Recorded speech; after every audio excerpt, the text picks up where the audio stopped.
And welcome everybody to another edition of the GSMC Sports Podcast brought to you by the GSMC Sports Network. As always, I'm your host, Kenneth Grunfelder, and it's great to have you guys here on this Wednesday, March 26th.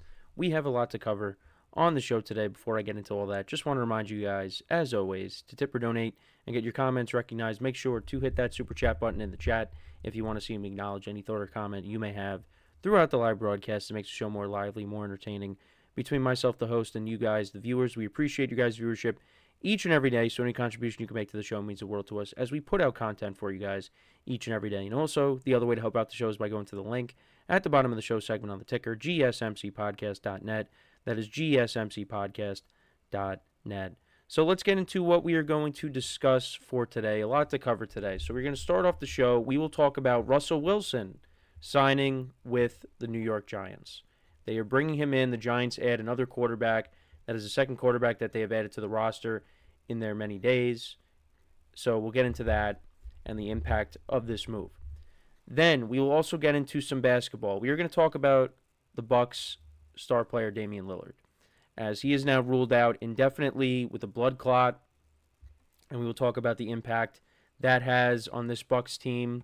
We will also get into talking about another move that was made in the NFL, and that is Stefon Diggs signing with the New England Patriots. So the Patriots add a playmaker to their offense, another playmaker, another former Buffalo Bill, I might add, as my dog starts barking for some reason. In the fourth part of the show, so I broke it up into two segments.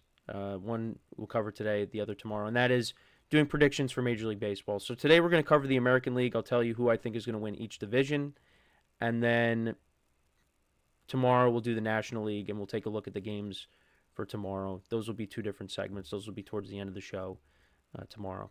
And then in the final part of the show, we will take a look at the Pittsburgh Steelers.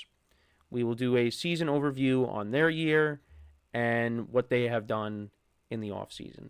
So let's get into the first topic, which is talking about Russell Wilson heading to the Giants. So we talked about Jameis Winston going to the Giants earlier this week.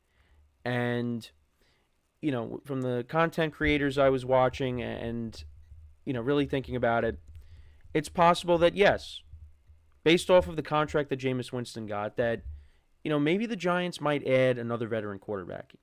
But it all depends on if Russ maybe ended up going, you know, to Cleveland, let's say, because he visited with Cleveland. If that were the case, then the Giants definitely would maybe go after a rookie quarterback. But now they bring in Russell Wilson, and he's going to be the starter. He's going to be the starter. Now, there could be a time where if Russ isn't playing well, then they're going to put in Jameis Winston. And if that's the case, then the Giants' season is not going very well. But Russell Wilson, now coming in, he will be the starting quarterback. Now, I know what I just brought up before about the Giants taking a rookie quarterback. Does that completely take them out of taking a Cam Ward, possibly if he doesn't go number one, or Shedeur Sanders? Not necessarily, but I do think this lessens the chances significantly. I think if the Giants stay at 3, which I think they have every intention of doing that, even if the quarterbacks are taken 1 and 2, Cam Ward and Shedeur Sanders, then I think the Giants are going to take a Travis Hunter or an Abdul Carter. Now, could there be a scenario where Shedeur Sanders falls to them still at 3? And maybe they take him? Sure. But I do think, you know, for the Giants, they should take best player available at this point. I think you wait and you take a quarterback in the later rounds, which is kind of my approach when there was the idea of Aaron Rodgers possibly coming to the Giants. Now, that's definitely not happening now. But you got some generational talents towards the top of everybody's draft boards. Travis Hunter, Abdul Carter. I think that is the move at 3. Now, who I would prefer, right now for me, I would prefer Travis Hunter just because he could also play offense. You could add him to that secondary, which on paper, the defense for the Giants on paper looks pretty good. But the Giants have lacked explosiveness on offense Now, you had Saquon Barkley, but he's obviously not a factor anymore. But, when Barkley was hurt, there was really nobody else. Now last year you saw Malik Neighbors in his rookie season. Now you pair Travis Hunter up with him, and suddenly look at that receiving core. You had Darius Slayton back. You got Wan'Dale Robinson. Tyrone Tracy showed promises rookie season. Theo Johnson, the tight end. There's some weapons on this team, and if you add Travis Hunter to that, that looks pretty good. And you got Russell Wilson in there to throw the moon balls to Neighbors and to Darius Slayton, because Darius Slayton's a deep ball guy. So that works out well there. Now, for the specifics of the contract, back to Russ, it's a 1-year deal. It's up to $21 million, guaranteed money of $10.5 million.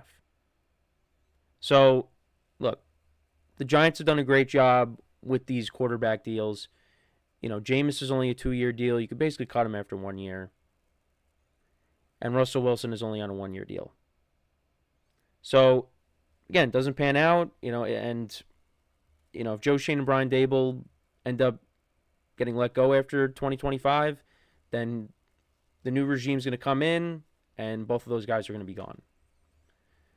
So, you got those two guys, and you got Tommy DeVito still, because Tommy DeVito was the only quarterback on the roster. But Russ came back. Russ ended up coming in over Justin Fields. That was back in week 7. Didn't start the year, was dealing with a calf injury. So the Steelers, they made the switch. They took Fields out after the Steelers started off 4-2. They put in Russ, and he got off to a good start. The Steelers were winning games, 10-3 at one point, and it looked like they were going to be the team that was going to win the AFC North. And that ended up not happening. They finished 6-5 with Russ. Well, Russ is a starter last year, 6-5. They finished 10-7.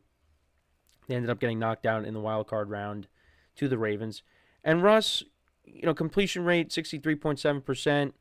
He averaged about 225 yards per game passing, 16 touchdowns to 5 picks, which isn't bad. Still not the same player that he was in Seattle. They're going to be getting this kind of a player, the Giants. Now, if they would have got Russell Wilson, 6 years ago, Giant fans would be even more hyped about this. But I think this is a good fit for us. You got Brian Dable, and I think Brian Dable is going to coach him up.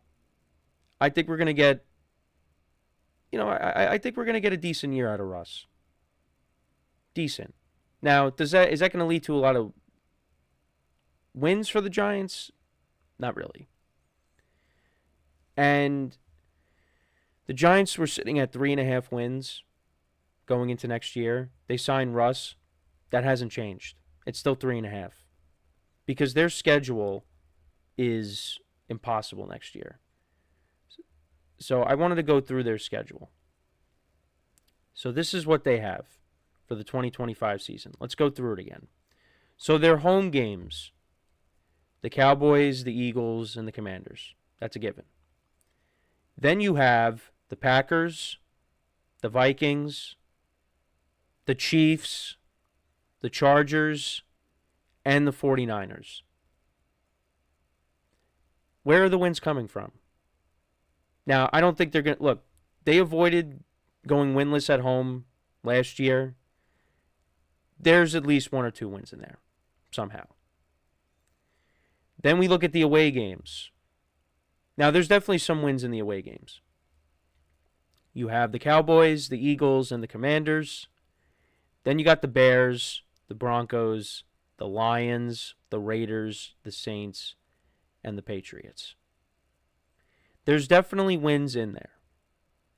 But this Giants team, it's a tough schedule. It's a very tough schedule. And it's annoying because with the 49ers, the reason why they're playing the 49ers next year is because the 49ers finished in last place. And you would imagine that they're going to be healthy next year, and it's going to be a problem. Could the Giants surprise us? Like I said, sure. Sure they could. But it is a very tough schedule. And that's why, even though I like the moves that they've made, I don't think it's really going to translate to wins on the field next year. But I could be wrong. I could be wrong. And you go back to that Colts game, Drew Lock had a great day, and then at the end of the game, Brian Dable said, that's what happens when you get good quarterback play. So, you brought in 2 veteran guys that can come in and potentially win you games. So, maybe if the Giants get better quarterback play, I like the defense on paper. Maybe they do surprise us and they win more than 3 games. I think they will. But I don't think it's going to be by that much. But I hope I'm wrong. So, right now, I do think they will take best player available at 3. And then I think you might see them take a quarterback later in the draft. They're in a good spot right now.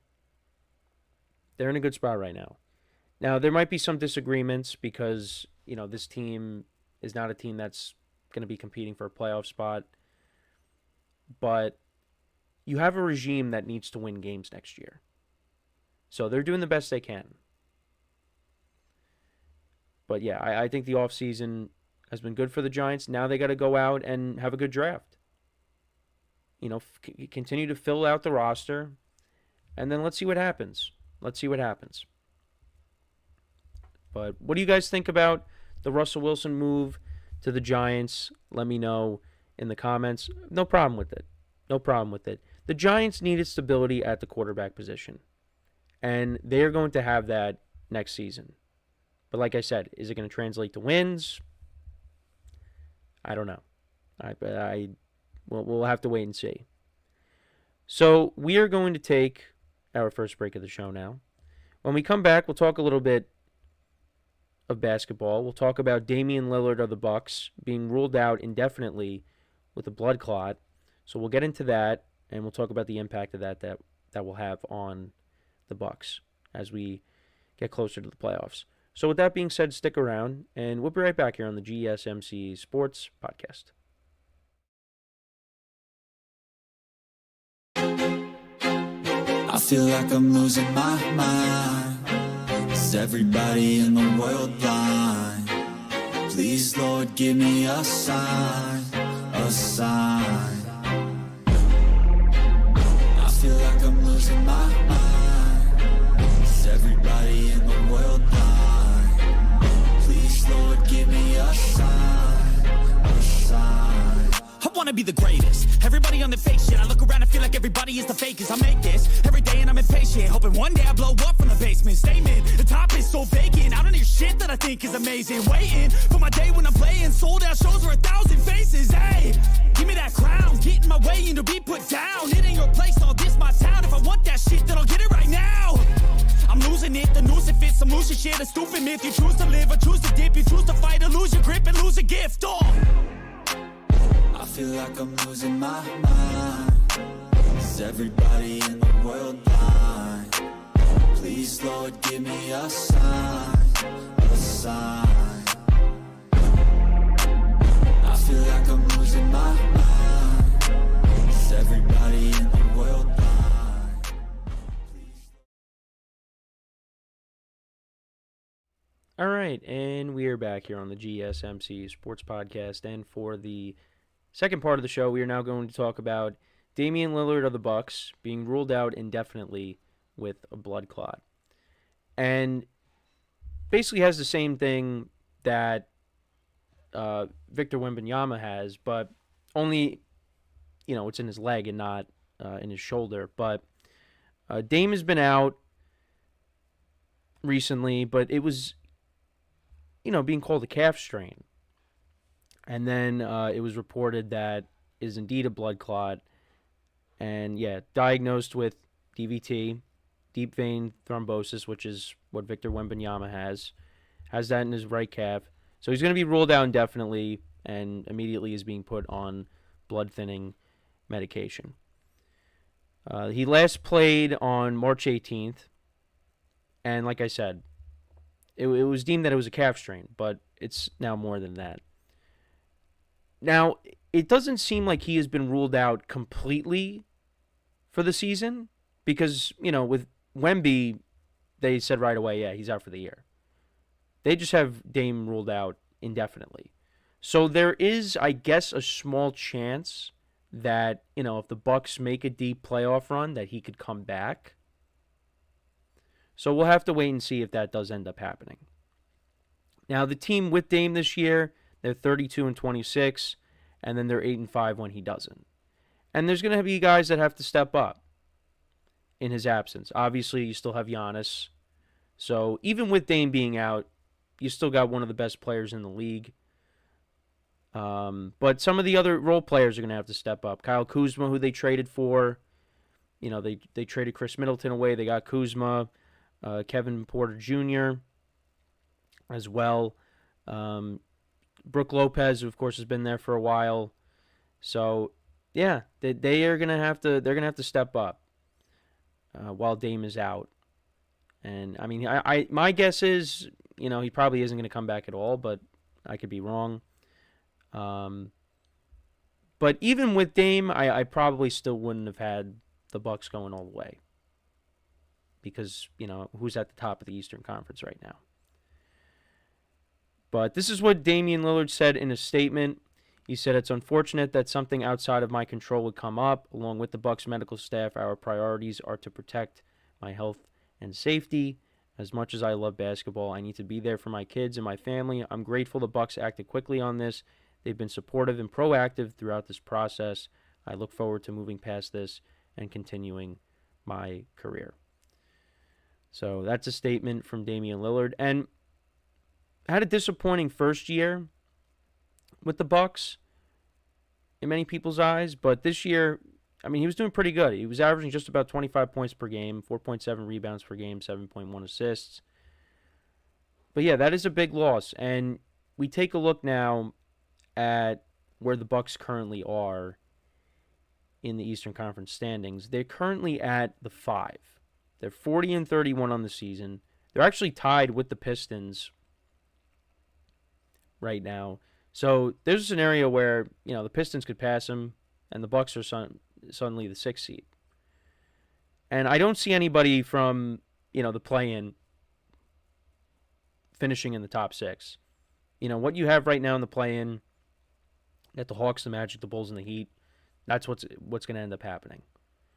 And speaking of the Heat, Jimmy Butler in his return last night, it didn't go so well.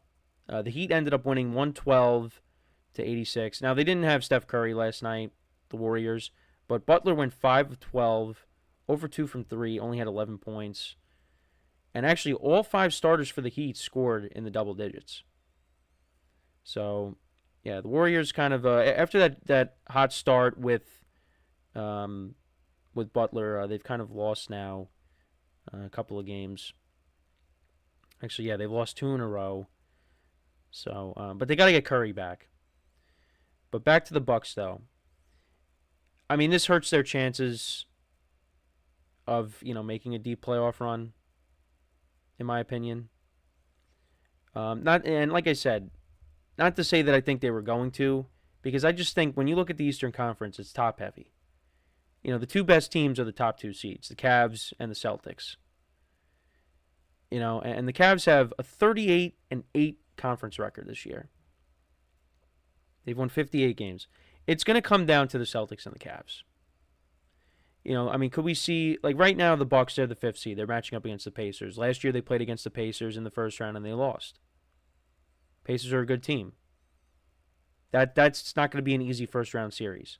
Now, if they slide down to the 6, well, now they go up against the Knicks. And the Knicks are going to be healthy because you're going to get Jalen Brunson back.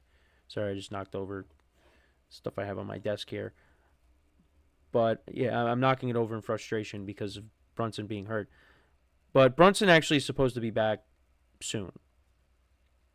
I mean, the injury that he suffered, that was something that, was not going to keep him out the rest of the year, which, best news for the Knicks. So, yeah, I mean, could the Bucks advance and make it to the second round? Yeah, I think that's, right now, in my opinion, that's their ceiling. Is they are a second-round exit. But you never know. You never know. This is an experienced team. And, like I said, you got Giannis, so anything is possible. But, yeah, I just think that's their ceiling at this point is the second round. But, yeah, this is a big loss. And, it's scary. Because now this is the second time this has happened to a player in this many months. And, we talked about, the Wembanyama blood clot situation. But, it's happened to players. And, for some, they end up having to retire because of it. Now, there's no indication of that with Damian Lillard. I mean, when I read his statement, he's coming back at some point. Whether it's this year, which I think we could rule that out. Well, at least I'm going to rule it out. But there's next year. He's coming back next year. You worry more about Wemby because he's a different kind of build. So, but it's scary, like I said. And we talked about Chris Bosh, when I talked about Wembanyama's and, how he had to retire, so it's tough. But thankfully, like Lillard said in the statement, Bucks acted quickly. And, hopefully he comes back from it, which he is going to. So, yeah, that's the news on Damian Lillard. Looking at some of the NBA action for tonight. Actually, we'll take a look at last night's. But tonight, the Bucks will be taking on the Nuggets in Denver. They're 6-point underdogs, so that's going to be a tough game for them. You got the Lakers and the Pacers tonight. That's a good game. The Knicks and the Clippers, that's at the Garden. And then you also have the Celtics taking on the Suns as well later tonight. And then also you got the Wizards and the 76ers and the Raptors and the Nets. But some pretty good games on tonight in the NBA. And then last night, we did talk about the Heat defeating the Warriors 112-86. No Steph Curry once again. The Pistons defeated the Spurs. Magic over the Hornets. The Knicks winning 128-113 over the Mavericks. I think Anthony Davis played. No, he did not play. Never mind. I lied. But yeah, Knicks win that one. Grizzlies win 140-103 over the Jazz. Cavs 122-111 over the Trailblazers. And then the Thunder get their 60th win last night. They win 121-105. So those are the scores from last night. I went over the games for today. But we're almost in April. Playoffs are right around the corner in the NBA. But let me know what you guys think, though, about Damian Lillard's injury. Do you think it's possible he comes back? Or do you think the next time we see him, it's going to be next year? And how far do you think the Bucks can go in the playoffs despite him being out? Like I said, I think they're going to go to the second round. That's their ceiling. That's their ceiling. Now, if they're playing against the Knicks, well, I kind of want them to get knocked out before that. But I do think they could advance at least one round. That's my thoughts. So, before we go to break, I just want to remind you guys once again to tip or donate and get your comments recognized. Make sure to hit that super chat button in the chat if you want to see me acknowledge any thought or comment you may have throughout the live broadcast. Makes the show more lively, more entertaining between myself, the host, and you guys, the viewers. We appreciate you guys' viewership each and every day, so any contribution you can make to the show means the world to us as we put out content for you guys each and every day. And also, the other way to help out the show is by going to the link at the bottom of the show segment on the ticker, GSMCPodcast.net. That is GSMCPodcast.net.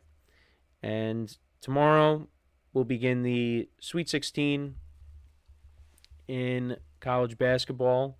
So we will go over those games tomorrow as well. A big college basketball weekend coming up. 4 very good games tomorrow. That starts later in the day, depending on where you are. That starts at 7 p.m. Eastern Time. So we'll go over those games tomorrow. We'll recap the NBA action from tonight. But also, it's a big baseball day tomorrow, as well as opening day is tomorrow.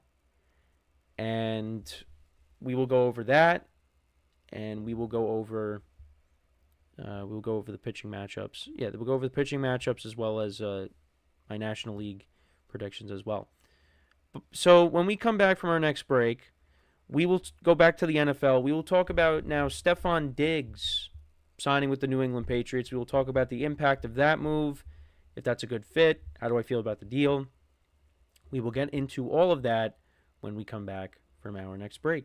So, with that being said, make sure to stick around, and we'll be right back here on the GSMC Sports Podcast.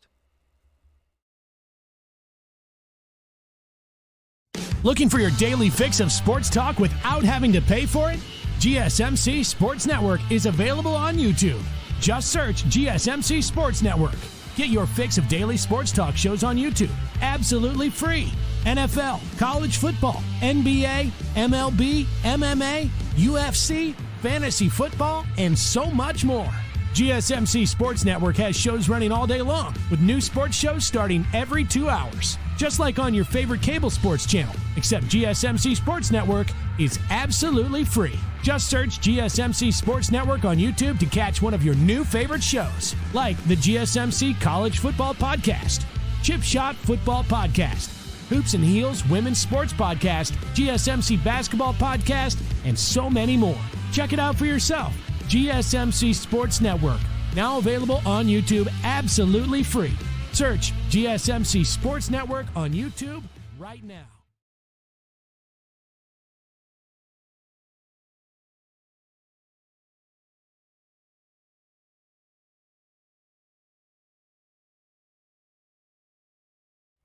All right, and we are back here on the GSMC Sports Podcast, and for the third part of the show, we are now going to talk about Stefon Diggs signing with the New England Patriots. Now, with this deal, the Patriots have spent the most money in free agency. They have spent a total of $355 million. They signed Milton Williams from the Eagles to a 4-year, $104 million contract. They signed Carlton Davis to a 3-year, $60 million contract. They signed Harold Landry to a 3-year, $43.5 million contract. They've also signed other players as well. I mean, they signed Matt Collins as well. And now they signed Stefon Diggs to a 3-year, $69 million deal. $26 million guaranteed. Now, last year, his season got cut short. He tore his ACL in Week 8. And his stats through 8 games with the Texans last season, he had 496 receiving yards and 3 touchdowns. And, he was off to a good start. But unfortunately, that had to happen to him. Now the Patriots bring him in. So right now, he's looked at as, I guess he's the number 1 receiver. Now, I think the deal is a bit of a gamble. I'm not big on this deal just because I feel like Diggs is, on the decline. And on top of that, it's because of the injury. I think if he doesn't get hurt last year, I'm okay with it. But now he's coming off of a significant injury. Obviously production has dipped in recent years. So I that's why the deal I'm not too high on, I guess. But the Patriots overpaid because they need more offensive talent to surround their young quarterback. And I think this helps the offense out. Like, there's obviously benefits to bringing in Stefon Diggs. It's just you're taking a gamble on it. Because he's not the same player he was in Buffalo. And now he's, coming off of a significant injury. So, I don't know what to expect. I think the Patriots are going to continue to add offensive talent, especially in this upcoming draft. They're going to have to do that. They also added to the offensive line. Because I think the defense is going to be good. The defense is going to be solid. And the Patriots' defenses are usually good year to year. It's just the offense that has really been devoid of elite talent. But now you have the young quarterback, and now you can continue to build around him. Like I said, you added Matt Collins, who led the Bills in touchdown receptions last season. Now you add Stefon Diggs. You still got Hunter Henry. You still got Ramondre Stevenson. But there's still more that you could add to this offense. You can continue to improve the offensive line. Maybe if Travis Hunter falls past the top 3, they can get him. Or the Patriots could draft Tetairoa McMillan, because that's another top wide receiver prospect that could be available. Unless maybe the Patriots trade out and they trade down and get more picks. That's also a possibility. I could definitely see the Patriots doing that. But I think with their first pick, they should stay where they are and draft an elite level talent on offense. Because now if you add in McMillan with Diggs, it's not bad. It's not bad. And you still got some of the other young receivers that they drafted last year that maybe they take another step forward. So yeah, it's really the contract for me that I don't like. I do think that he could be productive with the Patriots as the number 1 receiver, but I do worry about the injuries. He's going to be 32 in November, but maybe he bounces back. And he shows us that he really still has a ton of gas left in the tank, as opposed to some. But looking at Diggs, we did go over his stats from last year. His last season in Buffalo, he did have 1,100 yards receiving. He had 8 touchdowns. And he was kind of the third option with the Texans. Well, he was really going to be the third option, because they had Tank Dell, or the second option at least. You got Tank Dell, and he was coming back from injury. You had Nico Collins. Texans dealt with a lot of injuries to their receiving core last year. We really didn't get to see, Tank and Diggs and Nico all be on the field at the same time, because at least one of them was out at some point during the year. So, but now Diggs can reestablish himself as a number 1 receiver, and he's got a young quarterback that's going to be throwing him the ball. Now I know there's going to be some concerns with Diggs' attitude, and if he doesn't get the ball enough, how is that going to affect the relationship with him and Drake May? Drake May's going into his second year. He's going to be the starter from day 1. How is that going to pan out? It'll work. I think it's going to work. But again, I'm not expecting Stefon Diggs to go out there and have a season like Jamar Chase had. I think there's going to be some games where Stefon Diggs doesn't produce, but it's going to happen. It happens to every receiver. You're not going to have a big game every single time. But you know what? I do like what the Patriots have done in the offseason. They've spent a ton of money. Vrabel now is the head coach, and bringing back Josh McDaniels. This Patriots team is going to win more games. Now, I'm not going to sit here and say, again, that they're going to be a playoff team, but they won 4 games last year, right? I definitely think they can win more than that. And I've said it before. And if they can knock this draft out of the park, because we don't know what the Jets are going to be. And, Tua hasn't been able to stay healthy other than 2023. But, that's been sandwiched in between 2 years where Tua's gotten hurt. The concussions have been a problem. And, last year against the Bills, I know that the last game of the regular season doesn't really count because it was the backups. But, the Patriots, they were up 14-0 in Buffalo, a couple weeks before that. And that was with the team that they had last year. Now you have a better team. They could definitely, stir the pot in the AFC East. They're not going to be a pushover. They're not.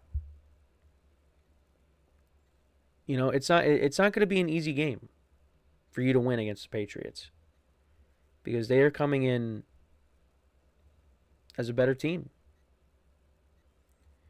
How many wins are they going to get?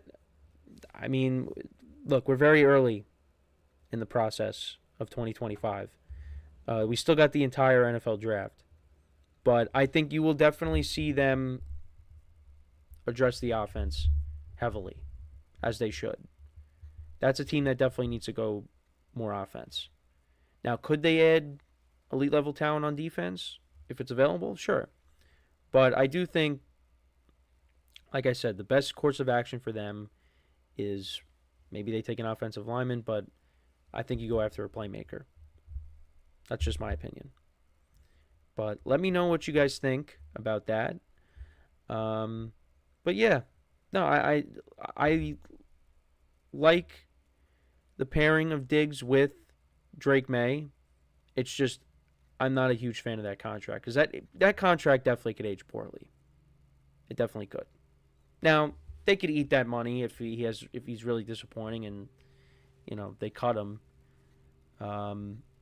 But I think if it was a 2-year deal, I'd feel a little bit better. 3 years, yeah, I don't know. I don't know. But I'd have to look more into the contract and how it's set up. Because again, it's a player coming off of it. But the main thing for me is it's just he's coming off of the ACL. That's what it comes down to. So, yeah, so the Patriots, they do add a playmaker. There's still some other receivers out there. You still got Keenan Allen, who's unsigned, right? I'm curious to see where he'll end up because he kept saying it's either going to be the Bears or it's going to be out in L.A. Where's he going to end up? We'll have to wait and see.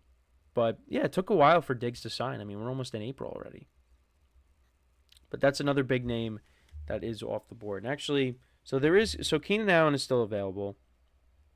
Let's see what other receivers are left. So I want to look at the free agents if I can. Because I'll go to Over the Cap. Over the Cap has everything. So currently,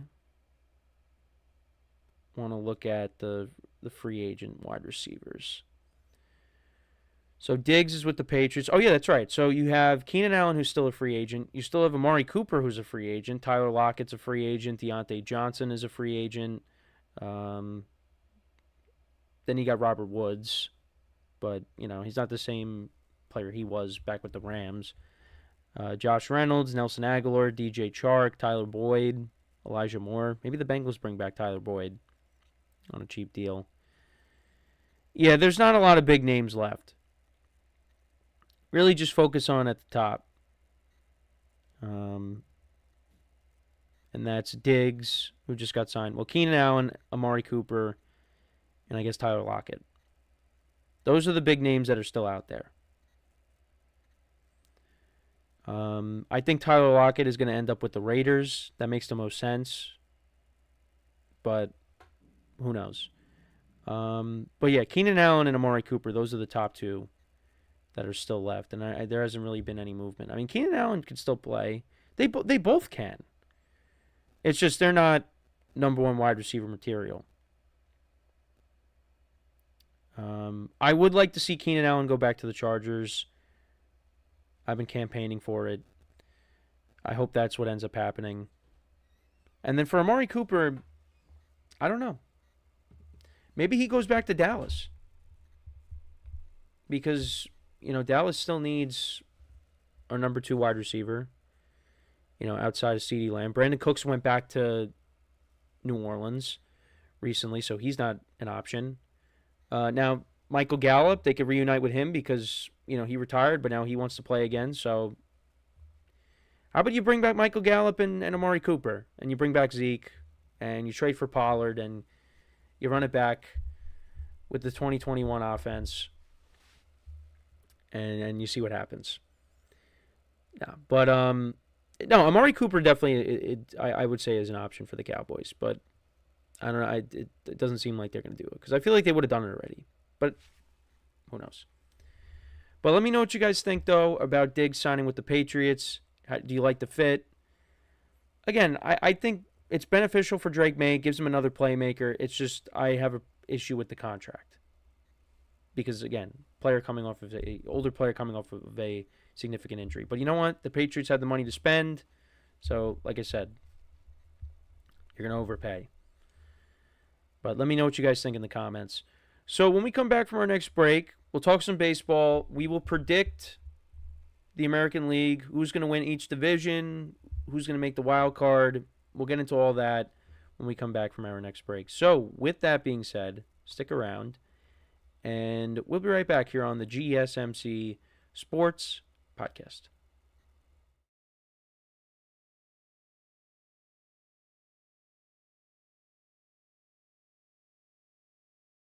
For the best and latest podcasts available anywhere, go to the podcast app on your cell phone and type in GSMC to access free content-rich podcasts on health and wellness, book reviews, sports, entertainment, relationships, social media, movies, technology, finance, and even weird news. Subscribe and download the GSMC Podcast Network's family of shows, available everywhere podcasts are found.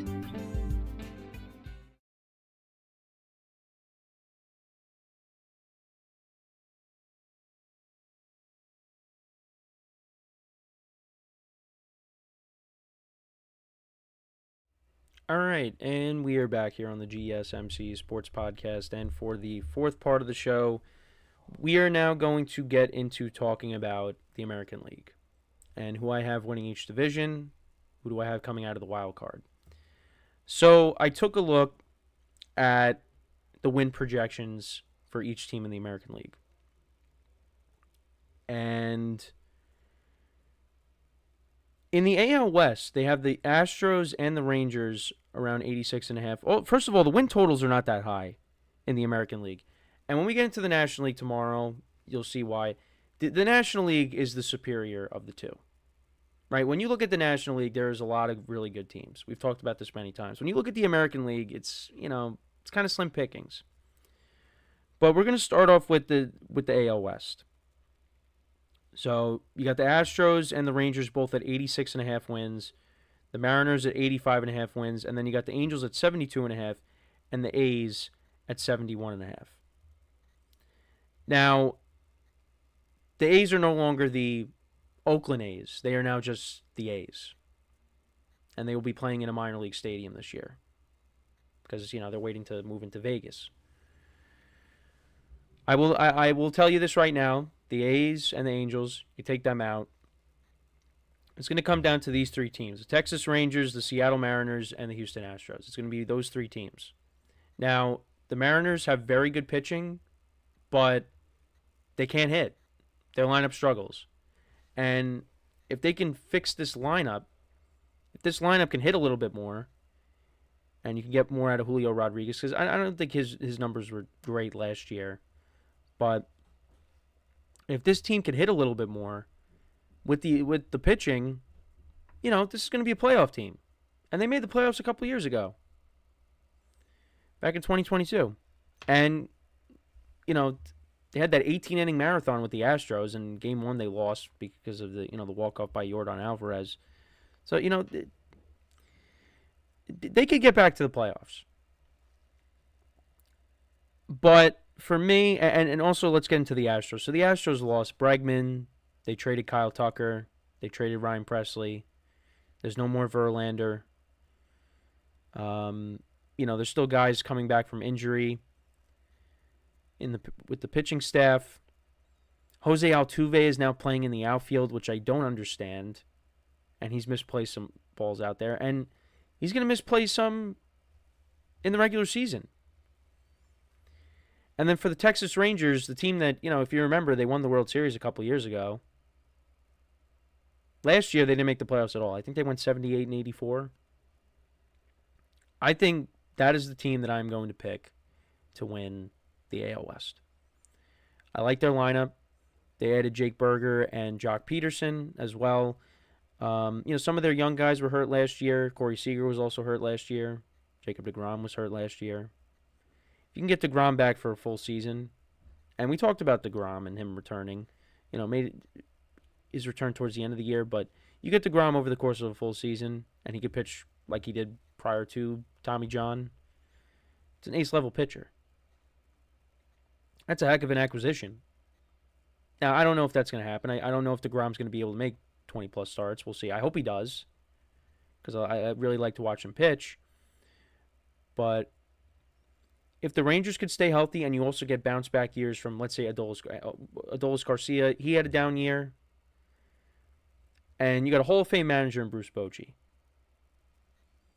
I think because of the subtractions with the Astros and my questions with Seattle's offense, I like the Rangers to win the AL West. I'm firm on that. Could be wrong, but I like the Rangers to win the division, get back to the postseason. Now we go to the AL Central. This one's tough because I've been going back and forth with this. I like the Tigers with their young players, and I like Tariq Skubal at the top of the rotation, and then bringing back Jack Flaherty, that was good. I think Gleyber Torres is going to do well with the Tigers. And you saw their young players step up, especially in that wild card series against the Astros as well. And, you had Kerry Carpenter hitting that big home run off of Emmanuel Clase in the playoffs. I think it was a grand slam, right? But, yeah, and I think the Tigers have the best manager in the division in A.J. Hinch. Now, Stephen Vogt, incredible job with the Guardians last year. It's tough. Now, I'll tell you this, the White Sox, they will not win the division. So you could throw them out. But it's going to be competitive between the Royals, the Guardians, the Tigers, and the Twins. Now, I think the Guardians got slightly worse because, they traded away Josh Naylor. Andres Gimenez is now with the Blue Jays, although he wasn't great last year. They brought back Carlos Santana, but Carlos Santana is an older player. Jose Ramirez is not happy. They're still waiting on Shane Bieber to come back. They gave Bybee an extension. They still have a good bullpen, so they're going to be up there. The Twins, they had the lead for the majority of the year, right? And then they just collapsed.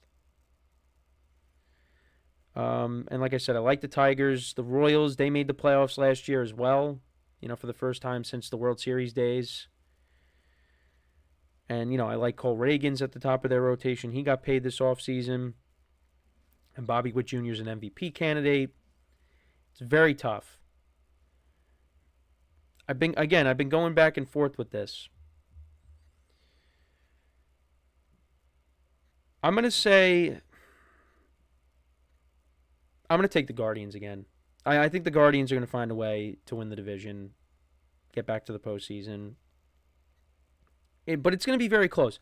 We saw three AL Central teams. I think I kept saying 3 out of 4 teams. 3 out of 5 of the Central teams make the playoffs. We will not see that this year. I think you're only going to see, you could see 2. But I'm gonna take the Guardians to win the division. But I think it's going to be a very tight race throughout the season. And now we get to the AL East. Now, before the injuries, I would have told you the Yankees, definitively, I will take them to win the division. Right now, I am not so sure. Right now, they're projected at 88.5 wins. Some people are going to take the under. Some people are going to say the Yankees are not going to make the playoffs. And I was saying they could be a wild card team. I think the Red Sox have got better. The Orioles have gotten worse because they lost Corbin Burns. Now they're going to be without Gunnar Henderson to start the year, although he's not going to miss a significant amount of time. But, when I was listening to some podcasts last night, point was made that, look, you go back to the year they won 100 games, they didn't have a Corbin Burns in their rotation. You had Cano and Bautista at the back end of your bullpen, and they're getting Bautista back this year. And you still got that lineup. They did lose Santander, but they did bring in Gary Sanchez. Now, I don't know how much of a difference that's going to make, but still, you got a good young core. And, once you get Gunnar Henderson back, then you're going to be whole with your lineup. The Red Sox have gotten better. They traded for Garrett Crochet. They signed Alex Bregman. They signed Walker Buehler. The bullpen is a concern, but the Red Sox are going to be better. The Yankees, they lost Juan Soto. They did the best they could by pivoting. They got Cody Bellinger and Max Fried and Devin Williams and Paul Goldschmidt. But they're going to lose Garrett Cole for the year with Tommy John surgery. We don't know when Giancarlo Stanton's going to come back because he's dealing with the elbow injuries. Luis Gil's going to be out with the latch strain for several months. Clark Schmidt's going to miss the beginning of the season. They're dealing with a handful of injuries. And you got the Rays and the Blue Jays. I like the Santander move for the Blue Jays. That was a team that, similar to the Yankees and their problems from a few years ago, they had a ton of right-handed hitters. But now you're bringing Santander as a switch hitter, and he's got some pop. Can hit you 30-plus home runs. The rotation might not be that great. You got an older rotation. And then you bring in Max Scherzer, and, you add even more age onto that. And the Rays, you figure are going to be pesky.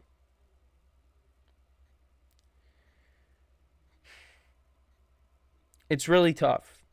It's tough. Because right now I would say it's between the Yankees, the Orioles, and the Red Sox.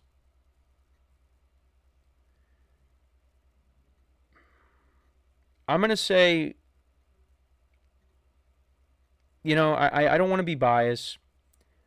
I am going to pick the Baltimore Orioles to win the division. I'm going to pick the Orioles to win the division. They got a good lineup. The bullpen is going to be whole now, bringing back Bautista. The pitching is a concern. The starting pitching is a huge concern. But this is a very good young team, and they have a good manager in Hyde.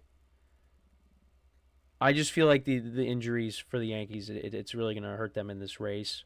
Now, that's not to say the Yankees can't win it, but I think the Orioles... I'm going to take the Orioles. And I was leaning towards the Red Sox, but you know what? I'm going to say the Orioles win the division.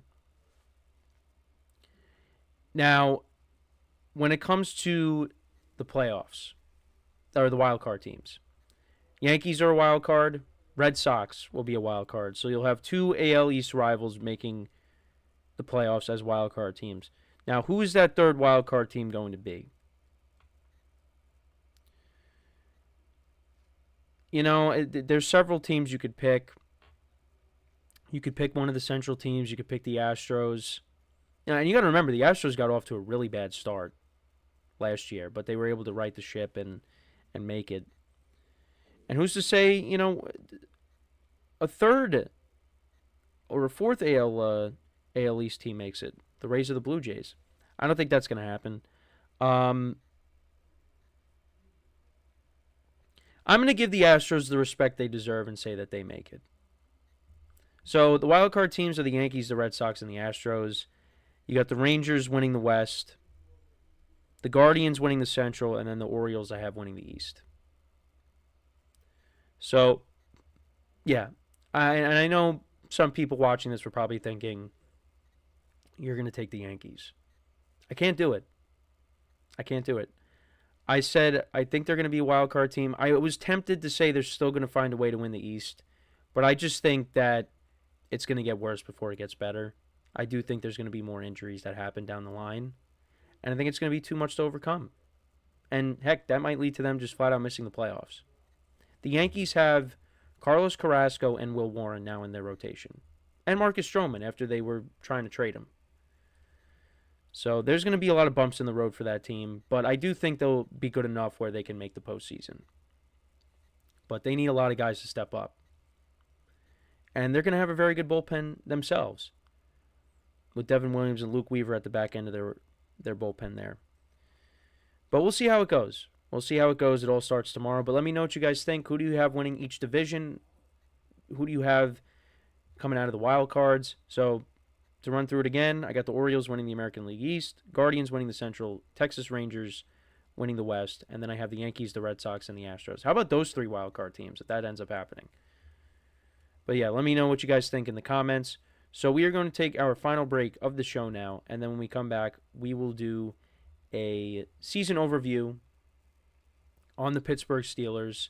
We will talk about how their season went, what they've done in the offseason so far and what they could potentially do with their first selection in the NFL draft.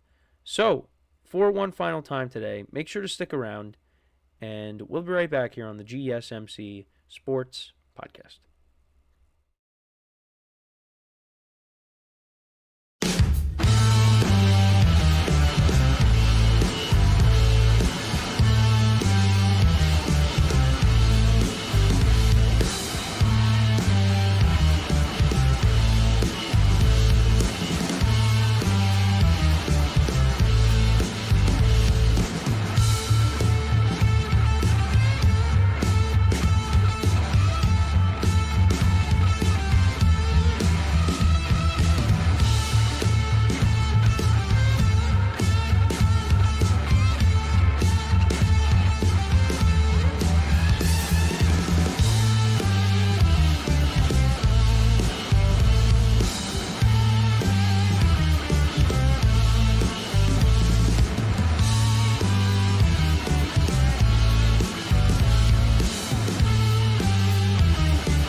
All right, and we are back here on the GSMC Sports Podcast, and for the final part of the show, we are now going to talk about the Pittsburgh Steelers and their 2024 season, and it was an eventful one.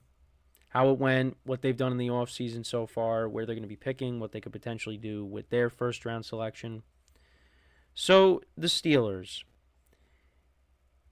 In the previous offseason, they completely changed their quarterback room.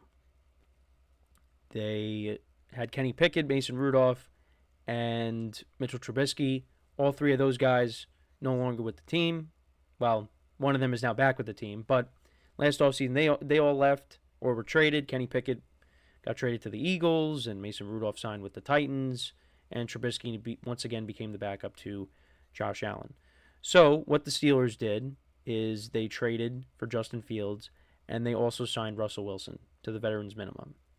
Now, Russell Wilson ended up not starting the year. Well, we talked about all this before because Russell Wilson signed with the Giants. Dealt with a calf injury. So he missed, the first part of the season, first 6 games, and Justin Fields started. And the Steelers ended up going 4-2 with Justin Fields. They started off 3-0. And, I thought at that point, I was saying, look, if Russ is healthy and the Steelers are still winning games, I think you keep going with Fields until he starts to not play well. But that ended up not happening. So, Fields, they started off 3-0. They beat the Falcons. Kirk Cousins' debut did not go very well. Steelers won on defense and 6 Boswell field goals. And that's not the only time that Boswell was their only source of offense, because that happened again later in the year. But then they beat the Broncos. Bo Nix, his second career start, they won that game 13-6. They beat the Chargers 20-10 at home. They did lose to the Colts, however, 27-24. Fields did have over 300 yards passing. George Pickens had a big day, but Fields fumbled the ball. Pickens fumbled it. Those turnovers were costly. Fields did have 2 rushing touchdowns. But yeah, so they ended up losing that game. Actually, Joe Flacco played the majority of that game because Anthony Richardson got hurt. And then they ended up losing to the Cowboys the following week as well. Fields didn't put up big numbers in that game. Only had 131 yards passing and 27 yards rushing. Their leading receiver was Najee Harris. He had 2 receptions for 35 yards. Cowboys won at the very end. Still don't know how they won that, but they did. And that game got pushed back because of bad weather. So that game was over at midnight. Well, after midnight. But then they beat up on the Raiders. Their running game really worked in that contest. They had almost 200 yards rushing and 3 rushing touchdowns. So, yeah, 4-2. But then Fields goes to the bench, and they put in Russell Wilson against the Jets. And, Russ was efficient. 264 yards passing, 2 touchdowns, no picks. Steelers ran the ball for 149 yards. Pickens had 111 yards receiving and a touchdown. The Steelers almost had a pick 6 in that game. They picked off Aaron Rodgers twice. But yeah, they went 37-15. It was 15-6, and then they proceeded to score 31 unanswered points. Then they win a close game against the Giants on Monday night. They get an interception of Daniel Jones at the end to cement the win. Tyrone Tracy had a big day, though. They had a problem stopping him. He had over 140 yards rushing. But Russ, 278 yards passing and a touchdown. Najee Harris had a good game.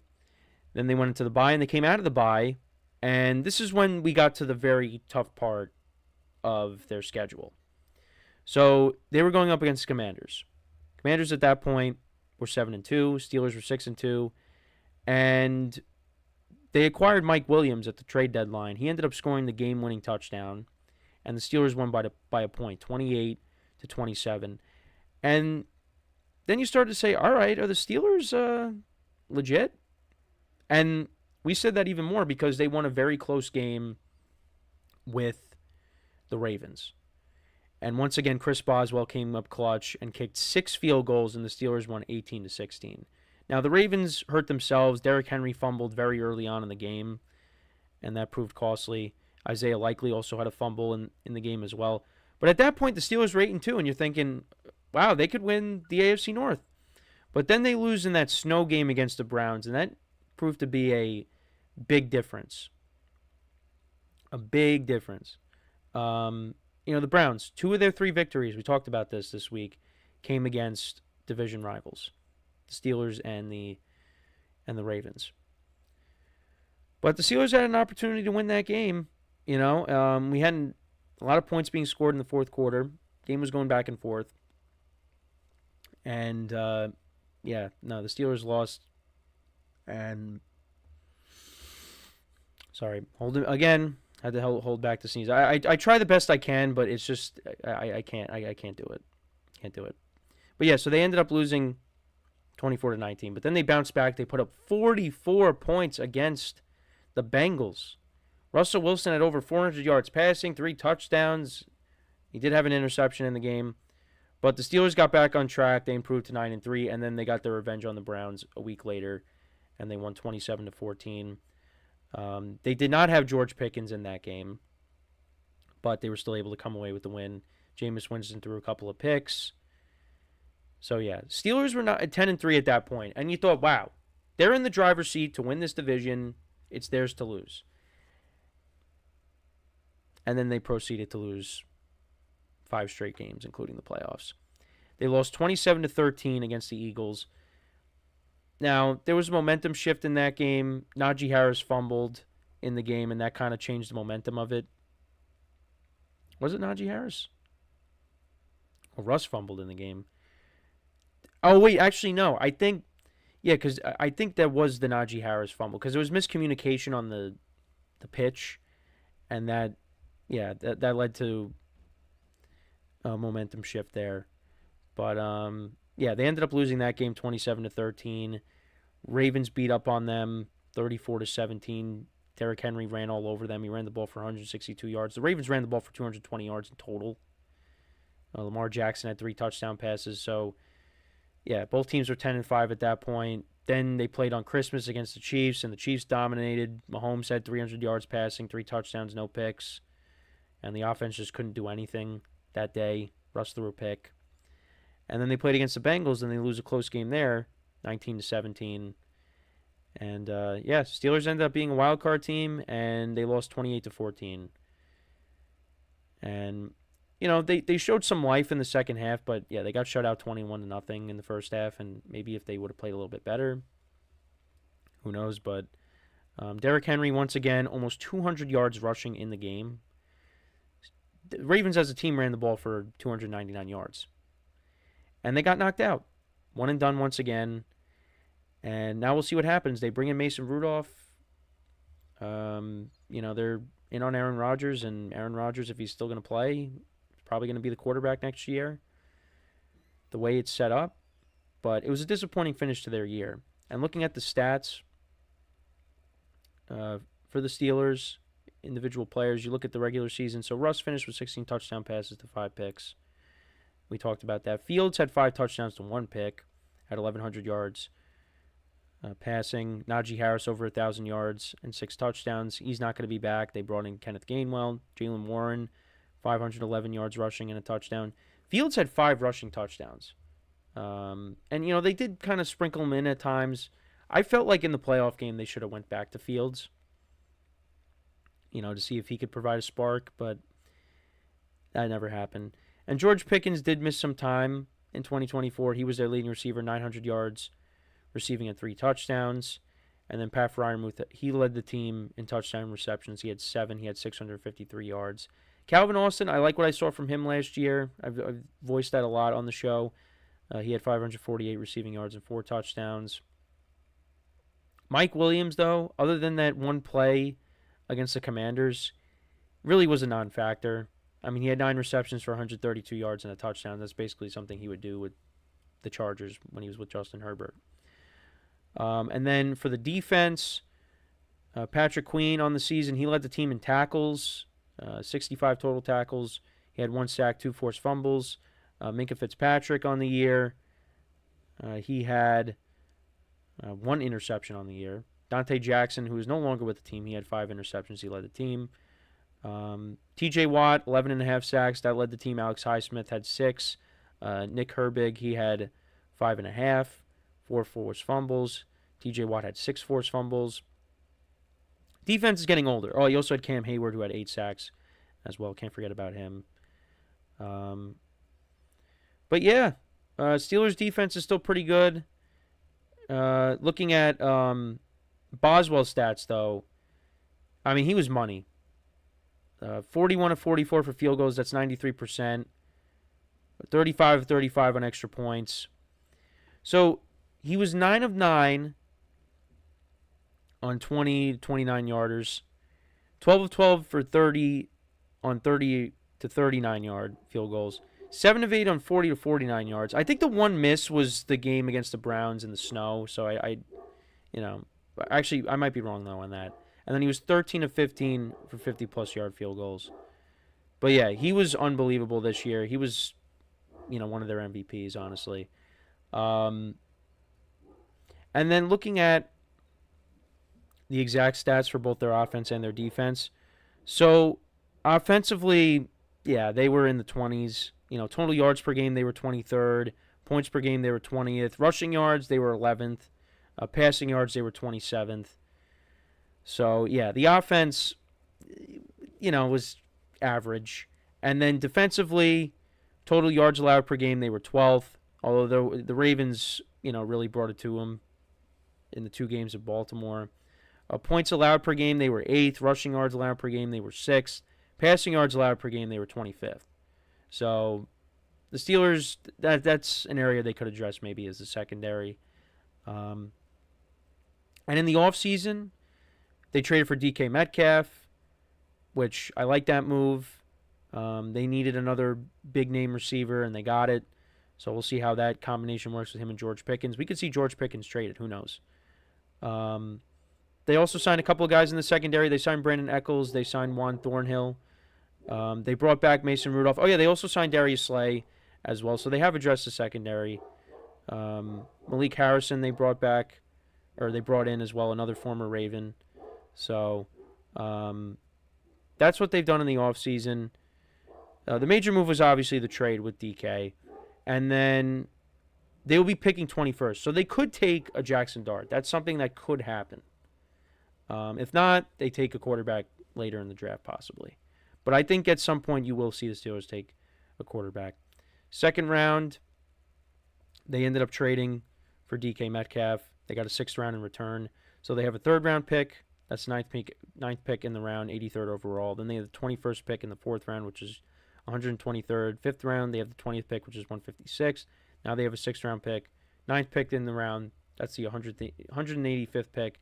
And then they have a 7th rounder which is the 13th pick in the round, which is 229th overall, which was from Atlanta through the Eagles. So that's a little complicated there, but that's where they're going to be picking. You can definitely see them adding another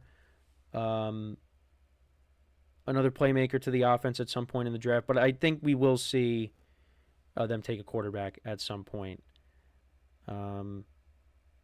So we will see what happens. And my friend was just saying something about Mookie Betts, so I want to see if we can, because I know we talked about him a little bit yesterday.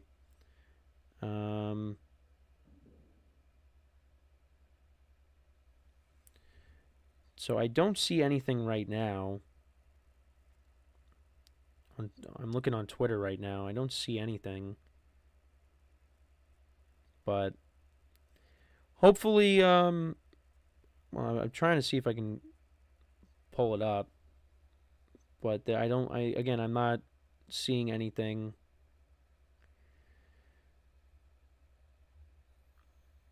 Yeah, I don't see anything right now. I'm seeing him talking about the medicine work that he's taking for the illness that he's dealing with. So I don't know. But we'll talk about it tomorrow. If we have an update on that. Again, I was checking social media, couldn't find anything. But hopefully everything's okay though. But that is pretty much it for the show for today. Thank you guys for tuning in. Make sure to check out all the other shows as well on the network. Make sure to like, comment, and subscribe to our YouTube channels, and make sure to listen to us wherever you get your podcasts as well. And until next time, I'm Kenneth Grunfelder signing off from the GSMC Sports Podcast, brought to you by the GSMC Sports Network. Have a good day, and I will talk to you guys tomorrow. Take care.